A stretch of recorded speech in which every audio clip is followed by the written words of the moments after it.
Welcome to Name 3 Songs. I'm Sarah Fagan. I'm Jenna Million, and this is a podcast where we challenge sexism in the music industry and empower fangirls. Because let's be honest, fangirls knew about that band way before you did. And if you stick around long enough, we'll also let you in on some new music the girls are already crazy about. This is just a little reminder that if you want to support the cause, we have a Patreon where you can do so from as little as $2 a month and come hang out with us on Discord and monthly Zoom chats where we're talking about the episodes and dissecting what we learned. And that's over on patreon.com/name3songs. Or if you just want to give us a tip because you enjoyed this episode, we have a PayPal. You can do so at paypal.me/name3songs. So Sarah, what are we getting into today? Today we're talking about the Billboard Charts and how they're maybe the villain of the music industry by accident, which is my new favorite thing, is discovering extra stuff in the music industry that's like secretly evil. So the Billboard Hot 100 chart has existed since 1958, and since 1958, the music industry, artists, record stores, fans, whoever cares about music, even a little bit, has figured out ways to use the Billboard charts to their advantage.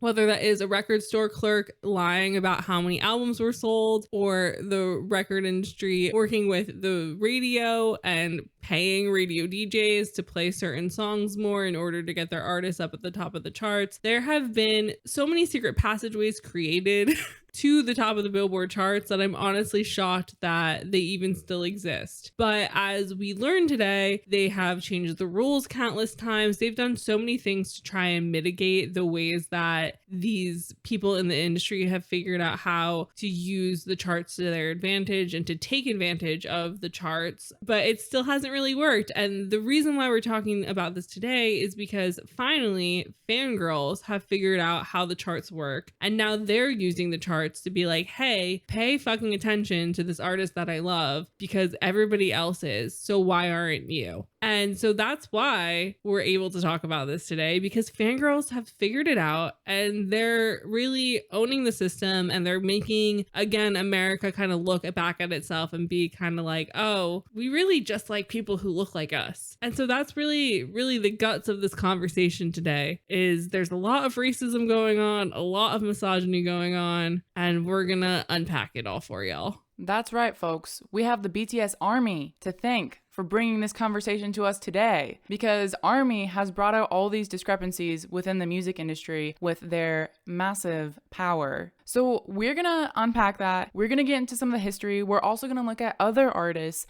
who have topped the charts and the different ways they did so. It's a really interesting discussion, and something that I don't think I ever really would have thought of that deeply on, because I just don't think personally for me that the charts affect my decision making when it comes to music that I like or listen to, no matter what the Billboard chart thinks that it's doing as like a tastemaker for the world of music. But it's really interesting to think about, especially how even though for so long there have been questionable tactics taken to get artists up to the top of the charts, that the magnifying glass has really been put over the Billboard charts over the past like 5-ish years, but really starting in 2019 with Lil Nas X and Old Town Road making the average music journalist and listener start to realize how wonky the charts really are. But of course, because Jenna and I don't care that much about stats or numbers and aren't that good with stats or numbers, we had to have a guest on today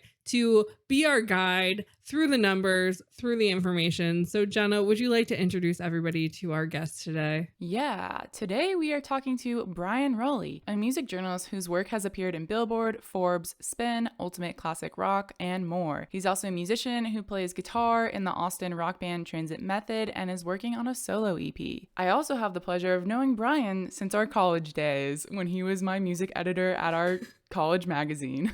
And you guys listening may be familiar because Bryan writes a lot about the Billboard charts and how BTS is taking over them. So, without further ado, all right, Bryan, thank you for joining us today. Yeah, of course. Thanks for having me. So, you're kind of the Billboard expert at this point. We're dubbing you the Billboard expert, at least. And so, to kick off this conversation, can you give us kind of a simple rundown of what are the Billboard charts and how do they work for our listeners who may not know? Sure, yeah. Well, in the most generalized way possible, the Billboard charts are the charts which determine which songs and albums are the most popular in the United States during any given week. The two that you'll typically see people talking about the most are the Billboard Hot 100, which was the chart that determines the most popular songs across all genres in the US, and the Billboard 200, which determines the most popular albums in the US any given week. And those charts are tabulated by a combination of sales, physical and digital, streaming, and radio play. So all those things factor into what makes a song the most popular on any given chart. And then, of course, there's the different genre-specific charts as well. So also when it comes to the Billboard charts, as we've talked about in past episodes with our country music episode, as well as our episode about African American women in rock and roll music, the Billboard charts also in the beginning days would separate music based off of race. And so at the beginning of the charts, you would have either hillbilly music or rock music. They would change what the quote unquote popular charts were referred to as, but the popular charts were tabulated as white music. And then there was black music, which we had under either the Harlem Hit Parade or Race Records, and then went on into rhythm and blues, where for quite some time, only artists of African American descent would be put into those charts. And then we wouldn't really see until the 60s white people being on the like R&B charts, which was interesting because it took a little bit longer for black artists and artists of other ethnicities to make their way onto the white charts. So as everything in music, there is lots of racism involved, which has really followed us to modern days as well. But I read this interesting article on the Washington Post written by Travis M. Andrews in 2018. And he basically was discussing how the Billboard charts calibrate success in music. And so basically, alongside the Recording Industry Association of America, as well as Nielsen, he was saying that they offered a roadmap of what tunes, musicians, and genres Americans found interesting enough to consume en masse. But they've always been at least something of a mirage, which I feel like definitely is why we're talking about the Billboard charts today, because it feels even more so that the Billboard charts are just this pat on the back of whoever the big man in the industry wants the pat on the back if they can have their way, which the fans are starting to figure out how to no longer give the big man their way. I mean, we were kind of talking about this ahead of time, like, why do these charts even exist in the first place? And it really just feels like Billboard was like, let's gamify music because everything has to be a competition and capitalism. And now there's all these opinion pieces and discourse about how different people are manipulating the charts when it's like, what are they really for in the first place? Yeah, it's interesting that you say that because in my 3 to 4 years that I've spent really intensely writing about the Billboard charts and digging into individual cases with certain artists, controversies or snafus or whatever on the Billboard charts, a lot of my, I guess, grievances with them have become more sort of existential in nature. And every time I end up writing about the Billboard Hot 100, it's like, for me, all roads lead back to like, this is all just fake and none of this matters anyway. Obviously, a lot of people would argue otherwise, but I guess the point I'm trying to make is that ultimately, I do think that scoring a #1 hit on a Billboard chart is something of a vanity metric because, like you said, there are so many different means by which an artist can chart a #1 hit or a #1 album. Some of them have been perceived as more or less legitimate than others. And so you're always going to have a certain subset of fans arguing that, okay, well, this thing isn't really the #1 song or album in the country, like it's fake. And then you're going to have other people responding to them, defending the integrity of the charts and defending the integrity of the artist. And so the whole thing just gets so convoluted. It's an excellent way to generate some spirited discourse among fans and non-fans. And I think that is the reason we can pretty much guarantee on the charts existing forever. So my thing that interests me in this is that for quite some time, based off of your chart standings, you were given opportunities where you would be invited to come on to TV specials or invited to be on TV shows or different scenarios where you would get more access to the world, basically. But it also meant that the radio stations would be paying more attention to you and playing your songs on the radio more. And this was like, obviously radio is still very important because we've talked about this a decent amount at this point, but now we're in the world of streaming and people rely less on the radio and less on TV and different things because there's so many different mediums of finding artists and getting access to artists that you don't necessarily need your favorite artist to be going on Good Morning America or the Today Show or what have you, even like they were maybe 5 years ago. But there still is that excitement of having your favorite artists acknowledged on these shows that throughout history have been stepping stones for artists becoming very big deals in the world of music and just the world in general. But I think that especially in the past like 4 years, it's been proven that your standings on the charts don't necessarily equate to that same sort of standing where a band that's popular on the internet, like because the internet is so powerful, that doesn't always correlate with what's being played on the radio or what's being played on TV or whatever. But also, as we've recently talked about in our episode about K-pop and what we uncovered there, is that the Western media and the men in charge of the Western media are always going to sort of be like, we don't get it, so we don't care if it's number one, we're not gonna play them and we're not going to give them that access. And so I think it's interesting that from the research we've done on the Billboard charts, it seems like throughout history, the Billboard chart was used to sort of taste make what was happening because it's like, oh, this song's having some success. Let's see what else we can do with this artist. Whereas right now it's kind of like the fans know that that's how that was used in the past. And so they're like, let's prove that our artist is worthy of being something that other people acknowledge outside of the fandom. And then the big man's still like, LOL, no.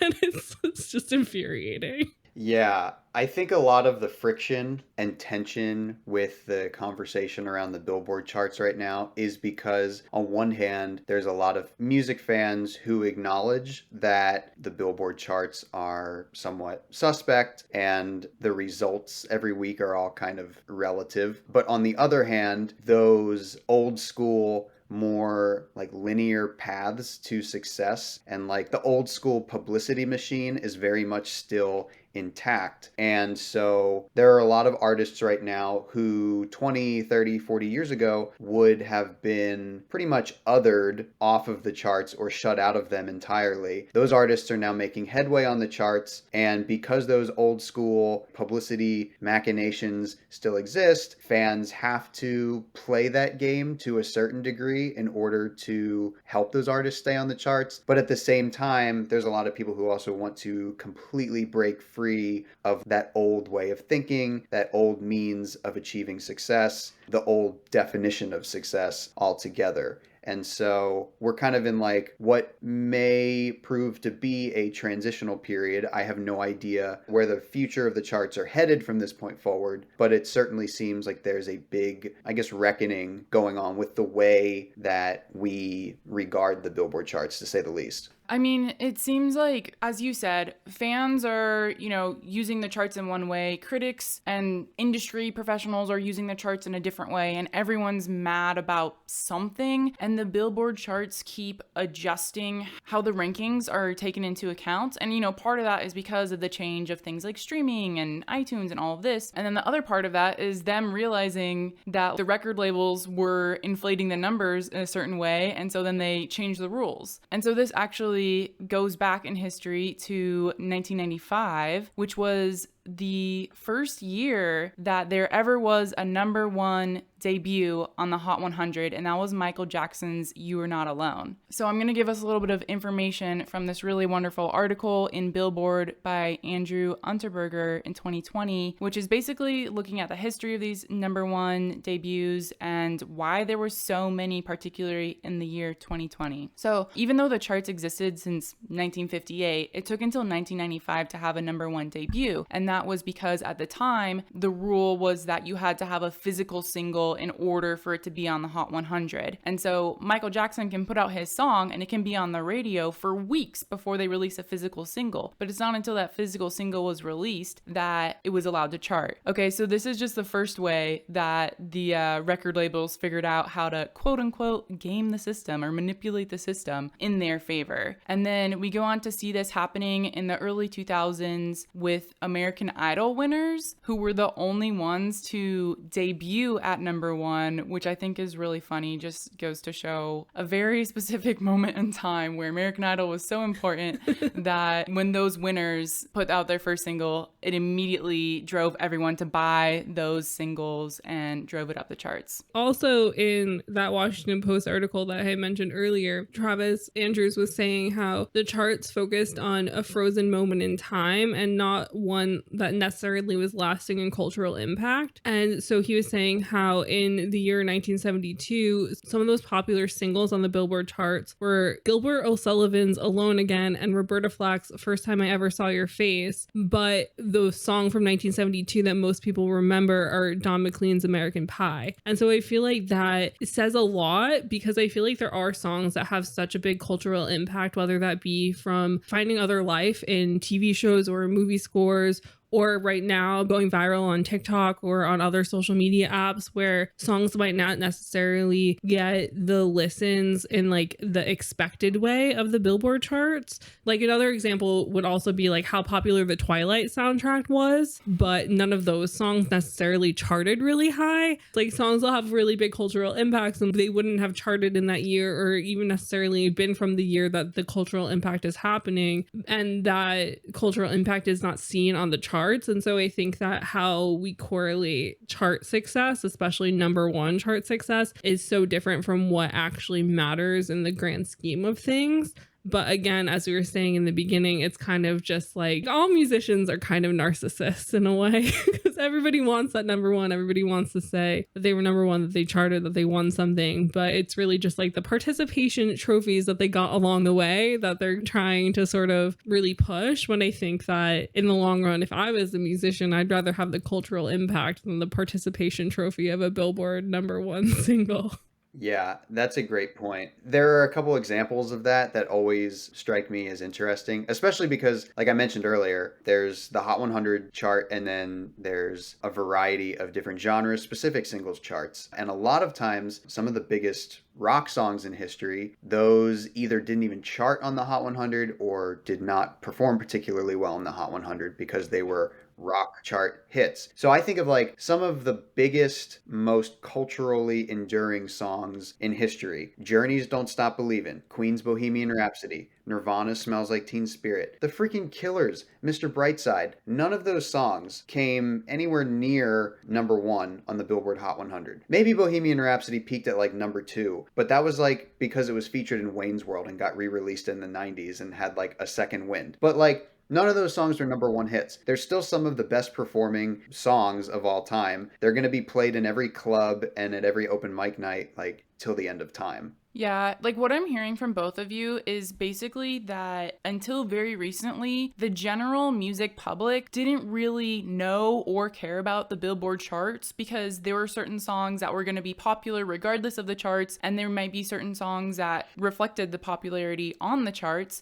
But I feel like no one really cared until very recently. And I think it's because I guess we're just seeing artists interacting in different ways with the charts. And I think a lot of it has to do with the fandom and like the conversation around all of it. And so in this article talking about why there were so many number one debuts in 2020, the writer Andrew goes on to say a lot of these were surprise releases and or event releases, and that 7 out of 9 of these were either artist features or collaborations with already established partnerships. And so this really drove up the streaming for the release of these songs, especially when you have people like Lady Gaga and Ariana Grande coming together, or even like Justin Bieber and Ariana Grande, their fandoms coming together to like stream these songs, which really boosts the numbers. And in this way, it kind of did become a fan thing, because it also points out that the only 2 out of those 9 #1 debuts that weren't collaborations was Taylor Swift and BTS releasing their first English single, Dynamite. And so, I mean, when you look at it like this, when you look at it with the 2020 #1 debuts, the fandom is very much being brought into the conversation here. And also, this article continues to point out that the radio charts were not pushing the same songs that were popular on the Hot 100. So the radio songs charts and the Hot 100 aren't always the same thing. So that just goes to show that what's popular on radio might not necessarily be the most popular thing in the rest of America.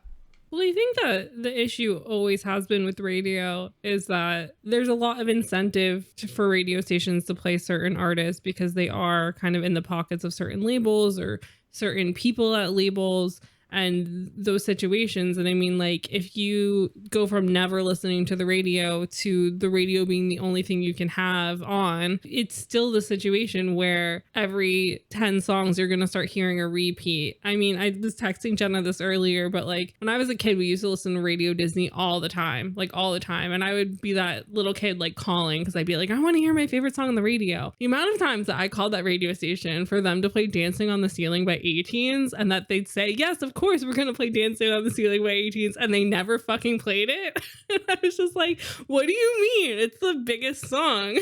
So, I mean, the radio has always been like, if they don't care about that artist, they're not going to play them unless every single kid is calling, which again, we've seen fans rally the troops and get the songs that they want to hear on the radio played on the radio because they're incessantly calling and incessantly doing something. But also, most of the time when those fan projects do succeed, they're artists that are already played on the radio for most of the scenarios. So you're not really seeing them all of a sudden playing like the main on mainstream radio because a bunch of kids are calling because they don't know who that is and they don't have their music. Whereas if they're not playing 5 Seconds of Summer on the radio, but they know who 5 Seconds of Summer is and they probably already have the songs, if a bunch of kids are calling, it's way more likely for them to put 5 Seconds of Summer's song on the radio because they're like, okay, like we know people have liked them in the past, so why not? The days of radio being a tastemaker are long gone. Radio at this point is a monolith, an outdated monolith. And like you said, its function now pretty much serves to maintain the status quo because radio programmers, for whatever reason, they either don't want to or can't afford to take a risk. And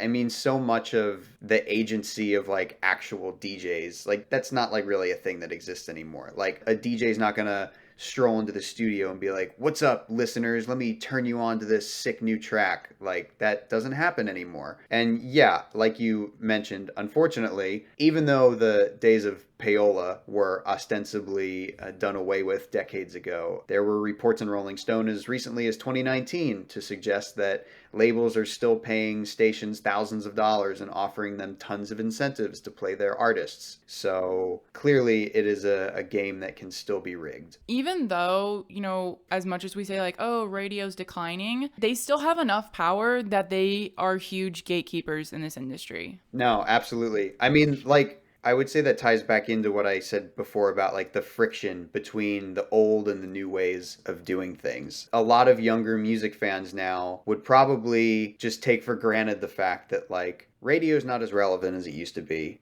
It's not a taste-making platform anymore. And yet it can still be a gatekeeping platform because there's a lot of older listeners who take for granted that radio is still king and that radio can make or break artists. And so I guess it's really a generational divide between people who swear by radio and people who don't even understand why it's still a factor in determining an artist's popularity or determining their Billboard chart placement. Yeah, and I think when you look at country music, as we mentioned earlier, country radio 100% just gatekeeps the whole genre in general and even stops people from having success in countries. So it is interesting that sort of dependent on the genre, artists can be completely stalemated because of the radio not wanting to play them and their unwillingness to even give them a chance. And it just also is interesting how in America, radio was such a big thing even when we were younger, because I mean, like, I grew up, as I said, on Radio Disney and then on Z100, and Z100 was like everything. Like, if you grew up anywhere near New York City and you didn't have a ticket to Z100's Jingle Ball, like, you were not cool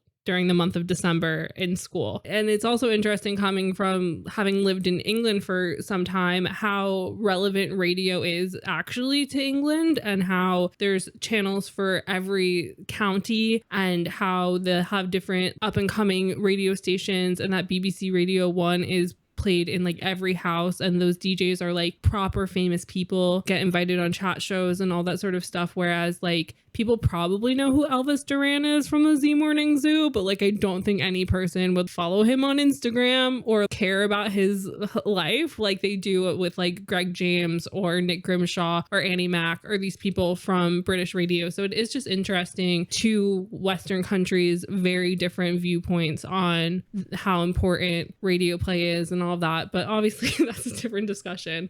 So, as I mentioned earlier, with the charts, utilizing race as a way to hold artists back from the beginning of the existence of the charts, and how Jenna was also saying how it wasn't until recently that the normal music listener, or like the more devoted music listener, was really paying attention to how screwy the Billboard charts really are. We have Lil Nas X coming into the picture. And obviously, Old Town Road is a song that you have to not pay any attention to anything pop culture to not be aware of. And the song started making waves through the app TikTok before every single person was on TikTok. So that just shows how powerful the app has always been. But this started a conversation because basically the song was a country song, and the Billboard charts were like, is it a country song though? And so you have this situation coming up where they're not allowing him to have a #1 country song, even though it ticks most of the boxes to correlate into country music. And so Lil Nas X did an interview with Lakin Starling from Teen Vogue in 2019, and basically he's saying that the reason why he didn't think he was getting charted on country music was because the country music industry is a guarded industry. And he goes on to say, you can have your country song with trap elements, but only if it's by a known country artist, then it's allowed.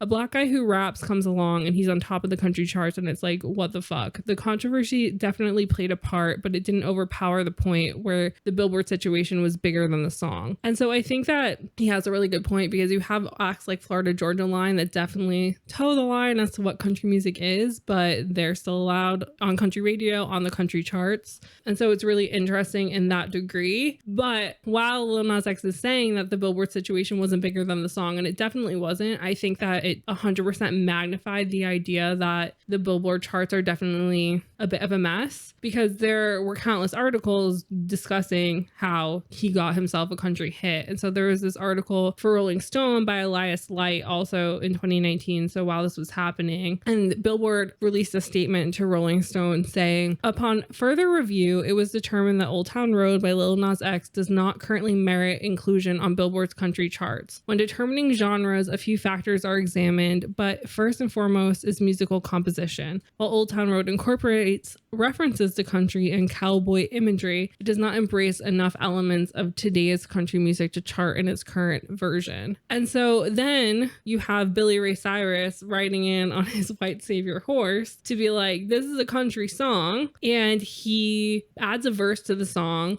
and all of a sudden the song is viewed as a country song. And it sort of changes the whole conversation of like what is allowed and what isn't allowed, and also makes people once again acknowledge that like, oh, they're trying to pigeonhole this black man into a race category of music by putting his song that has so many country elements into an R&B category, when that's definitely not where it fits in. And then we go on to see the song being #1 on the Billboard Hot 100 charts for 19 weeks.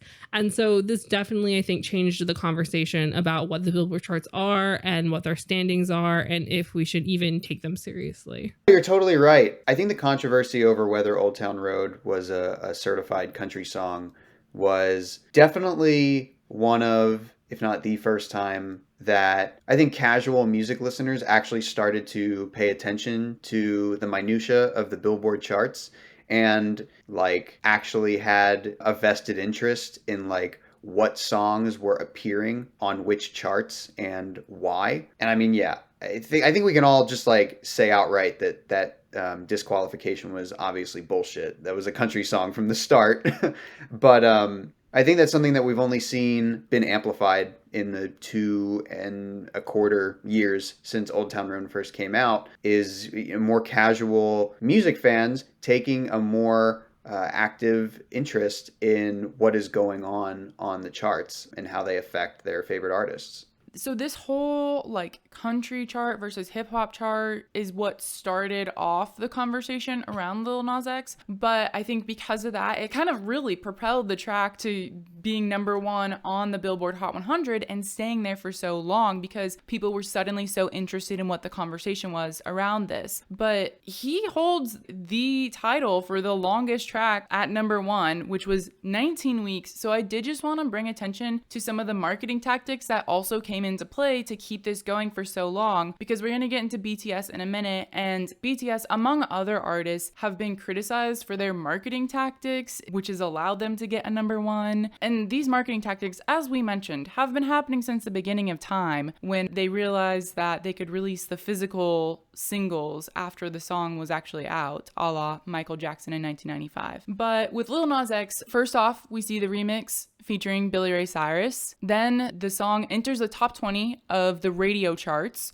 so it's getting picked up on radio. Then we have a Diplo remix. Then we have a music video drop featuring Diplo, Chris Rock, Vince Staples, Rico Nasty, and Cyrus. Then the song reaches number 2 on the radio songs charts. And at this time, we also see Taylor Swift releasing You Need to Calm Down, which was a challenger to Old Town Road, but because the streaming in the radio was already so high for Lil Nas X, Taylor unfortunately did not get that number one spot. So Old Town Road continues its spot at number one. And then in week 13 of this, while the metrics might start to slide a little bit, he releases his 7 EP featuring the song as well. So again, he gets a bump from that. Then we have another remix featuring Young Thug and Mason Ramsey, along with a lyric video and an animated video. And then we have week 17, a remix called Soul Town Road featuring RM from BTS. And at week 19, it starts slipping enough that Billie Eilish's Bad Guy starts gaining. And by week 20, it switches and Billie Eilish's Bad Guy takes number one. So what an adventure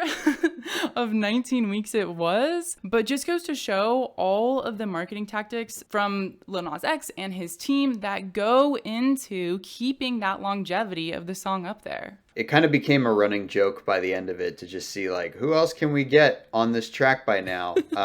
Which I thought was great. I thought that was hilarious. It was fun. And like, why not? None of that can take away from the fact that the song was like a stratospheric hit. It broke streaming records, broke all sorts of records across its nearly, I don't know, what is that, 5 months at number one. It was an incredible feat. Also, I'm pretty sure it blocked 2 Taylor Swift singles from getting to number one. I think Me and You Need to Calm Down both came out. Yeah. It just goes to show like this is something that a lot of mainstream pop artists in like the old school version of celebrity have had to learn the hard way in the last couple of years. Like when you're an established pop star who is releasing a new song and you're competing against a viral red hot streaming sensation, you just can't beat that sort of organic buzz and popularity. My favorite internet video is Lil Nas X performing Old Town Road to like a gymnasium of like elementary school students and them all doing like whatever that hopping dance was to his song and like knowing every single word. And I just think it's so funny that Lil Nas X has become this gay icon troll on the internet. And like for a while he was just like every kid's dream celebrity to me. And I just love the juxtaposition of his more recent work to that video of a gymnasium of school children singing along to Old Town Road. He's great. Lil Nas X. He's a fashion icon. He's topping the devil for the kids. He's doing it for the kids. He is. He truly is. Oh wow. Yeah, there's much to be said there. So case in point here of honestly, even just doing the research on this, it was both fascinating and comical that this can happen because it's like, as I said earlier, the charts were like made as a way to game music. And so Lil Nas X is literally gaming music here, right? And people are eating it up. The music industry is called an industry for a reason, which is what takes us into our next example with BTS and Butter, because Butter being at number 1 for a total of 9 weeks. And a lot of criticisms have popped up around this for various different reasons. A lot of it pertaining to fans once again gaming the system, BTS and Big Hit gaming the system. So Bryan, I know you have written extensively about BTS and Billboard. So can you give us kind of like an overview of the controversy that happened with Butter? Sure. And for what it's worth, this is unfortunately not a criticism that is exclusive to just this song by BTS either. But basically, BTS has a very large, very passionate fan base called the BTS ARMY for anyone listening who's not yet familiar with them. Fans will organize streaming parties. They'll have fundraising efforts in order to distribute funds to people who want to buy new songs or albums by the group, and basically they'll coordinate a strategy to buy multiple copies of the same song or album in any given week in order to improve the sales of a song in a certain tracking period, which is why you'll see that unlike a lot of pop stars and hip hop artists who routinely top the Billboard Hot 100 now, who do so based primarily off streaming, BTS have always relied overwhelmingly on digital and physical sales rather than radio play or streaming in order to hit number 1. And so after Butter stayed at number 1 on the charts for a handful of weeks, more people started to become aware of the means by which fans were helping to keep BTS at number 1, and they started criticizing them, saying that they're gaming the charts, or this is not actually the most popular song in America because nobody's ever heard of this band except for the BTS ARMY. And they were arguing that basically because only BTS's extremely large, extremely motivated fan base, because that fan base was the only group of people that cared about them, that they didn't actually have the most popular song in America. And they were accusing them of chart manipulation and all sorts of stuff. Criticism that's still existing at the time of this podcast. So just for also context, BTS sold out 2 nights at New York's Citi Field, which has a capacity of almost 42,000. So even as somebody who doesn't listen to BTS, it is shocking and appalling that anybody would insinuate that just because the song isn't played on the radio, that doesn't make it one of the most popular songs in America, when 80,000 people went and saw this band live over 2 nights. Like, that's insane that a band is so big that they literally have to play at Citi Field. Like, not Madison Square Garden. They had to play at a fucking baseball stadium. It just blows my mind because when Jenna was giving me stuff about BTS to read to like inform myself for this episode, I was just shocked by the language used and like the discussion being had in this one Stereo Gum piece about this song and just about BTS in general, because number one, anything against them automatically just feels a little bit racist no matter what anybody is saying. But also it's that thing where, again, it's a grown man being mad that fangirls have figured out how to make their artist feel seen. And it's just really frustrating that we're this far into fangirls and fandom being accepted into the pop culture zeitgeist that people are still just like, well, a bunch of teenage girls did it, so does it really count if like the most popular song on the radio is something different? And it's like, who the fuck listens to the radio, Josh? I don't know what this man's name is. It's Tom. But like, even better. Shut up, Stanley. Who the fuck listens to the radio, Tom? Do you? Probably. You're probably an old man. And I mean, like some disrespect, but like not full disrespect to him, because I mean, clearly he takes the charts really seriously and doesn't like change. But like, what old white man does like change? You know, none. The answer is none. White men do not, no offense, Brian, but white men don't like things changing because it scares them. And so I feel like that's what's going on here with the charts, is that the general white man is kind of afraid because the charts are changing, because artists and fans are sort of figuring out ways to let themselves be acknowledged by 100% gaming the system, when, like we've said, people have been gaming the system since day one. Because I mean, even back in the day before the internet, the charts would literally have to call every record store and be like, how many units did you sell? And if the guy at the front desk is just an asshole and doesn't like the Spice Girls, they're going to be like, oh, the Spice Girls sold 5 records this week and Led Zeppelin sold 3,000. So, you know, but that's always what's been happening. Like, somebody is gaming the system somewhere, wherever they can. And the fact that now it's fangirls doing it, now it's a problem. Now it's an issue.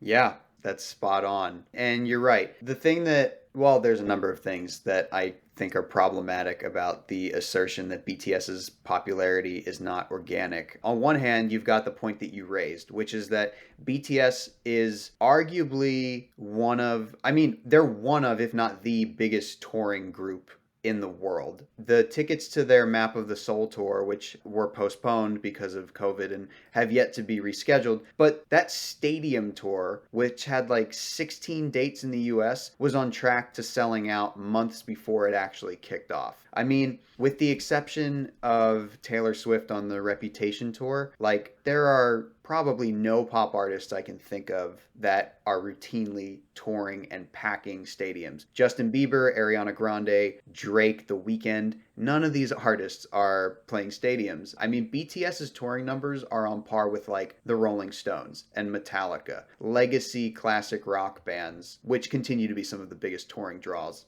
of all time. So to argue that they don't have any real on the ground success or an IRL fandom is just silly. That's what somebody who has never paid attention to them before the release of Butter would say. Also, the fact that so much of this criticism boils down to like, well, I don't like how people are spending their disposable income. How dare they buy multiple copies of one song? How dare they participate in capitalism?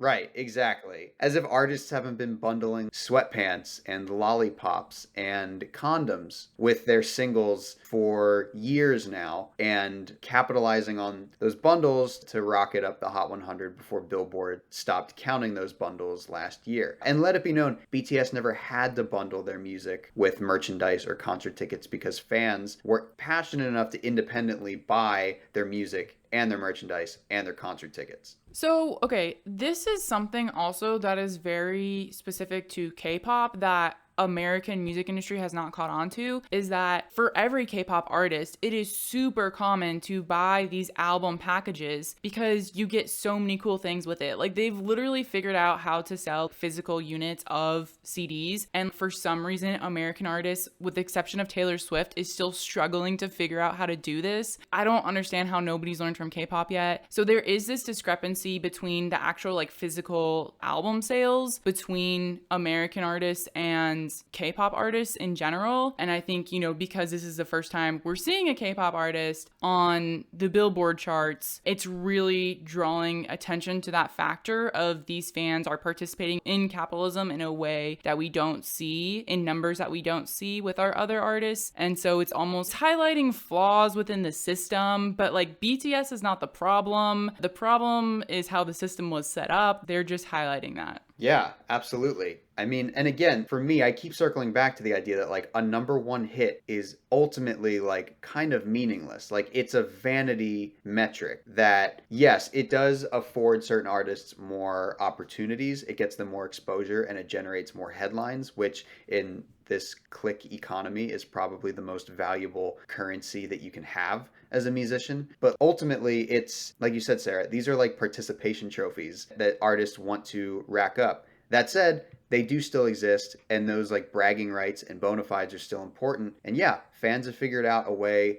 that they can help an artist reach that goal. But the thing is, when it comes to deluxe album packaging, BTS are giving fans their money's worth by diversifying the packaging of their albums. And when it comes to singles, even if they're not diversifying the physical product or the digital they are. product. They are. Yeah. When Permission to Dance was released, they waited until like July 7th to release the physical sets. And they had two versions. One was like a yellow version, one was an orange version. And it was just Butter and Permission to Dance. But it was the same album type packaging with like the book and like the photo cards and everything. Okay. See? So, case in point, even with the singles, they're giving fans like a physical thing that they can like latch onto and enjoy rather than just here's a 99-cent download that exists in the ether and isn't actually real. But even if that weren't the case, a fan spending $1 or $5 or $10 on an artist's music, to me that represents like a statement of intent. The point, I think, for an artist of that stature is not to generate as many fickle, non-committal fans as possible. You want fans who are going to actually support you and buy your stuff and go to your concerts and listen actively to your music. I think those fans are a lot more valuable than people who happened to hear your music because your record label paid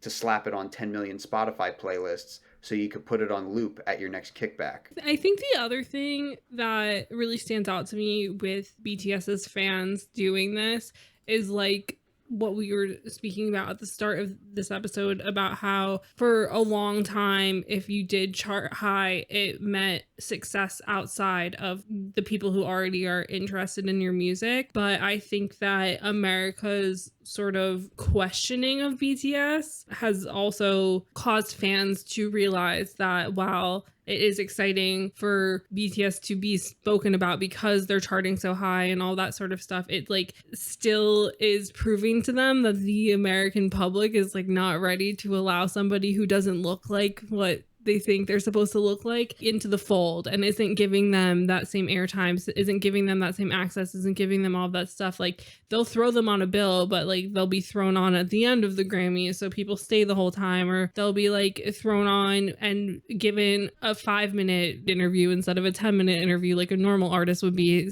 having the success that BTS is having. And so it's still that just sort of questioning of something that's not American homegrown which we love to do. And so I think that, again, it'll be really interesting to see the future of the Billboard charts going forward based off of fans sort of starting to understand that it's not working. Like it's not doing what they're told on the package it's supposed to do, because these fans are like, hey, we know that BTS is the biggest band in the world. Why is America not acknowledging this, not jumping on board? And then they'll continuously give them number ones. They'll continuously have them breaking all these records specifically in America. And yet the people in charge of the media are still just kind of like looking at it like, what the fuck do we do with this? We don't know what to do with this. And it's like, just give the fans what they want and put them on whatever show they want to see them on, whatever morning talk show, whatever person they want to interview them, put them on the cover of Vogue, whatever, you know, like just give it to them. But America's gonna keep being America about it seems, which is a bit frustrating, but I think also maybe will make things obsolete that should have possibly been made obsolete a while ago. That's the funny thing. It's like all these critics and institutions that continue to criticize the means by which BTS have achieved their success, or continue to other them or miscategorize them like at award shows and other things, or just deny them opportunities in general. It would be a lot more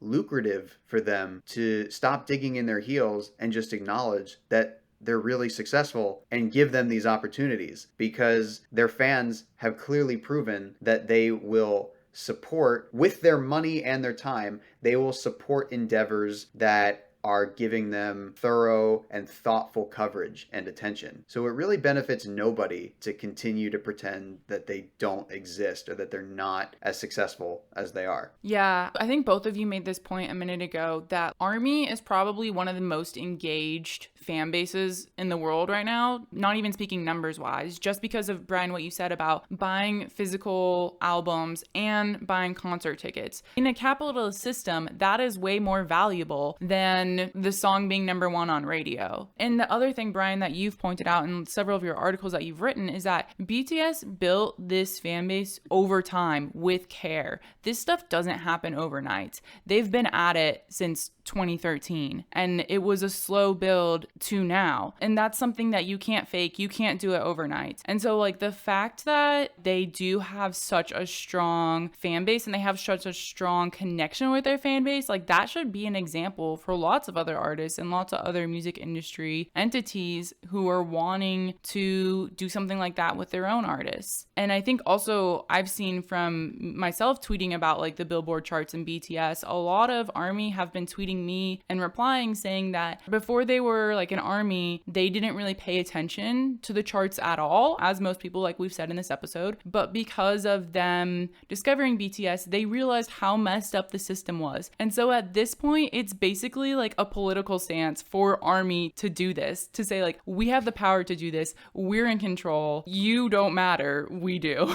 And I think that is so powerful, especially with everything BTS stands for, between challenging masculinity standards and just love yourself and anti-racism, all of this. Really, being a BTS fan is a political stance in its own right, and you're voting with your dollars, people. I mean, again, I think if you're an artist, your primary goal for furthering your career should be fan engagement and consumption, because those things equal money, which is like a number one hit on a chart does not in itself equal money. Having a dedicated fan base is the thing that's going to sustain your career for a long time. And BTS have obviously mastered that, which is why those fans are in turn rewarding them by helping them achieve number one hits on the Billboard charts. That's the kind of success that ultimately, like, people argue that, you know, because people are buying multiple copies of a song, that success is inorganic. I don't know. If you look at their YouTube viewing numbers, and if you look at their sold out stadium shows, and if you look at the fact that they had, 1.3 million viewers tune in to their last live stream paid concert performance, that to me, those numbers are organic. Those are things that some of the biggest pop stars in the world can't even replicate. It's just interesting that BTS is getting so much criticism for what they're doing when we have seen countless other artists doing similar quote unquote tactics. Like, everything just starts to sound like we're talking about this as a fucking war when it's like, again, a participation trophy in the music industry. It is war.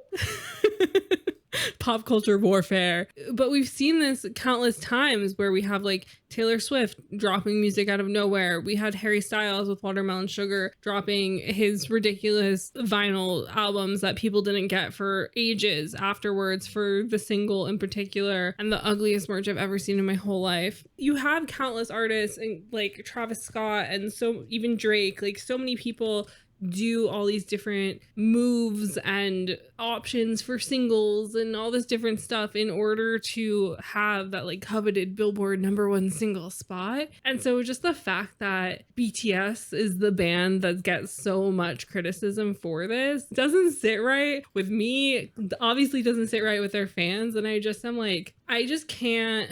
No, because that's a lie. I can wrap my head around it because people are just gross and awful and don't like things that girls like, and also are all racist and awful. So there's like lots of things at play here. But it is frustrating that there are other artists doing similar things and not really having the same articles being written about them, not having to have a journalist come to bat for them. Because I mean, Brian, like, you came to bat for BTS when that 88 at Stereo Gum was like, oh, fangirls ruining my charts.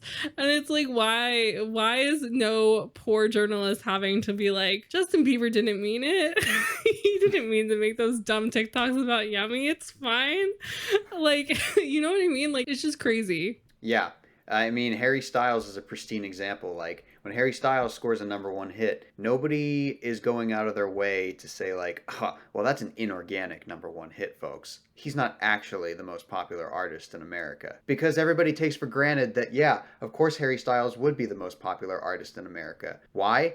Well, because he's been around for a while, because he's a conventionally attractive white guy, and because, like, that's the template for success in America. Like, that's what a textbook successful pop star looks like. So when 7 guys from South Korea achieve the same thing, arguably a more impressive feat, all of a sudden those same people have a problem with it because they assume that, oh, there's no way that this K-pop group would ever be the most popular artist in America. Well, why is that? Why do you take for granted that one artist would always be the most popular artist at any given moment? And then why do you assume that another artist could never achieve the same thing? Yeah.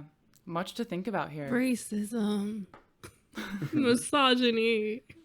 I will say, if there's one, I don't know, silver lining in the dumpster fire that is like the charts and the discourse over the charts, which is exhausting and often like soul crushing because it's just so silly and toxic. But if there is a silver lining to be found in all of it, you know, there's a lot of people who have compared pop music fandoms to like sports fandoms. I actually don't think that's a completely accurate comparison because I know very little about sports, but to the best of my knowledge, your money doesn't do a damn thing to affect the makeup of a sports team or the career trajectory of your favorite athlete. Whereas pop music fans have the opportunity to, in some small way, support the endeavors and the careers of their favorite artists. Yeah. And like, I think there is something kind of encouraging about that. Like, the system still has a long way to go to be better. It still has a long way to go in its transparency, but it's kind of cool to know that fans can actually play a somewhat active role in their favorite artists' careers and contribute to their success. And like, when artists say like it's all because of the fans, that's not just lip service anymore.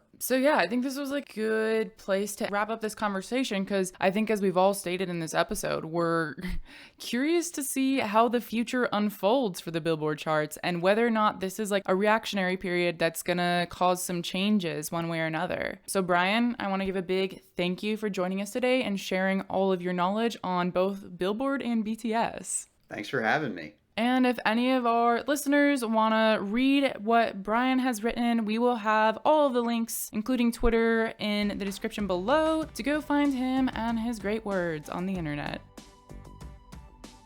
So once again, we've discovered another part of the music industry that actually sucks. Yeah, and I think this episode just goes to show how much of these systems and structures that have been in place for decades actually control kind of like the larger music industry, as much as we want to believe it's changing with streaming and stuff, and as much as we see power shifting towards the people, these structures are still in place and they're still the ones controlling everything. It's just another conversation of how at the end of the day capitalism is still in charge, because it's really what it is. Because it's not even the artists. Like, the artists have very little to do with this conversation most of the time. It's like these artists teams, the people backing them, understand that their fans are going to support them no matter what, no matter how ugly the merch is that comes in the bundle. And so they're just trying to get people to buy. And I feel like that's kind of how the Billboard charts have been able to stick around for so long. It's just funny that in the end,